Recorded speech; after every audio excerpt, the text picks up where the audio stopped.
So, you want to know the people around you genuinely like you. Well, what better way to discuss that than me talking about how I figure out whether or not people around me genuinely like me, which is by using situational awareness. What is situational awareness, you may ask? Well, according to the definition, situational awareness is the ability to perceive, understand, and effectively respond to one situation. You can use it to know if the people around you are fake or to know if the people around you are real. They like you. So by now you must be wondering, how do I use situational awareness to know if the people around me generally like me? Which is number one, see how they treat you when it's your birthday.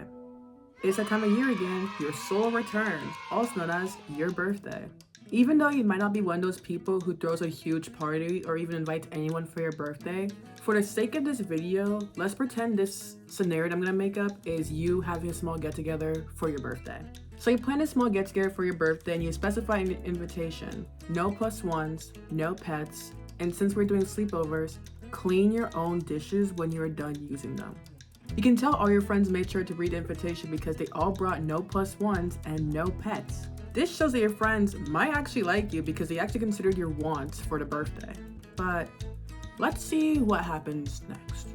As they're giving you gifts or just their presents, notice how they're not making your birthday about them. What do you mean, make my birthday about them, you may ask? Well, what I mean by this is barely asking you what you want to do, constantly interrupting you as you speak of their own interests and stories, and even posting photos on social media without you and not even tagging you in the photo. Yeah, these are some of my examples of making your birthday about them. Instead, they're being very mindful about why you invited them. They're listening to you and your continuing wants for your birthday and how they'll be providing or coming to a consensus on what will work to make the day better for you.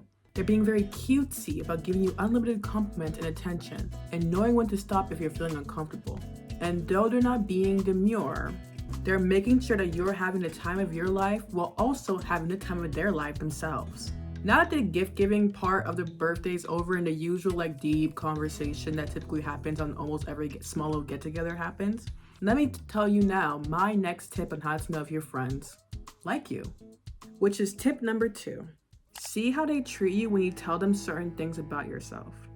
You've been friends with the people you invited on your birthday for a while and you finally decide it's time to come out. Whether it is your sexuality, whether it is what's going on with your family, or something under that sort that isn't typically a dangerous crime. You tell them this private information. As you do, they move their head forward and their facial expression says with a whisper, I am listening and I am here for you. So after you have finished confiding to them about something that you never thought you would tell anyone, they don't brush past the confession, but rather they say their piece about how much they still love you, and if you're uncomfortable with their speeches of love, they also respect that and remain silent until you are ready to discuss something new. Now, if your friends do something in that vein of that example that I just gave, I feel like they're real friends and they generally love you, and platonically of course, and appreciate you. But if they didn't listen to you, try to change the conversation to something more interesting, and or just decide to talk over you about their personal issues, instead of giving you the stage to speak about your personal information, then I would say the complete opposite. Not a deep conversation part of the birthday is done. It's finally time to talk about my final tip on how to know if your friends might like you, which is tip number 3. Watch how they react when you decide to put boundaries onto them. Since you had that deeper conversation with your friends, it's finally time for the best time of the birthday, which is sleepover talks. Huddling together in one room to speak about all the juicy gossip, the political state of the world, and TMI topics all in one sitting. The more details on how everyone ended up in the kitchen is not important, but what is important is that you peep that rule number 3 of your birthday party is not being followed, which is clean your dishes when you are done using them. You peep this, and then before everyone decides to do their own thing, you ask everyone to clean their own dish. At first they may look confused, but like lightning striking a power grid, they immediately remember what was on the invitation card. And everyone plans their turn on when to clean their dish, and once the plans are done, everyone cleans their dish without any complaints, because they know to respect your boundaries. This interaction and entire birthday scenario that I just made up in my head honestly gives a CC star stamp of approval of real friendship. Because it shows not only do they like you, but they also appreciate you and they respect your boundaries. I gotta say, that is some real friendship, for real.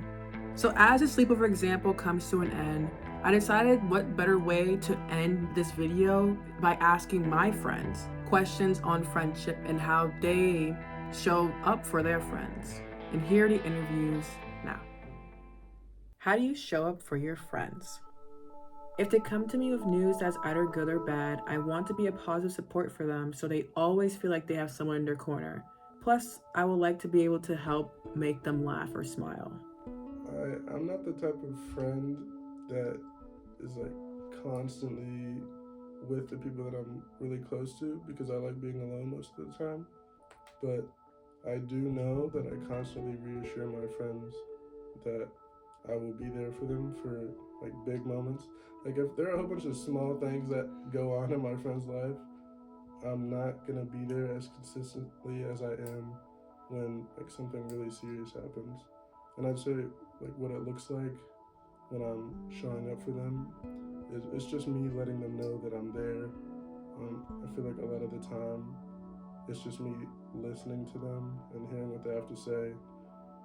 A lot of the time it's better for that person to just be heard rather than to get some sort of feedback to what they have to say.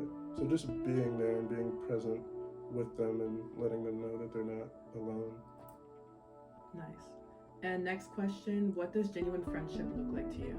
I think that a true, genuine friendship is when both parties are putting in just as much effort and also receiving the same amount back.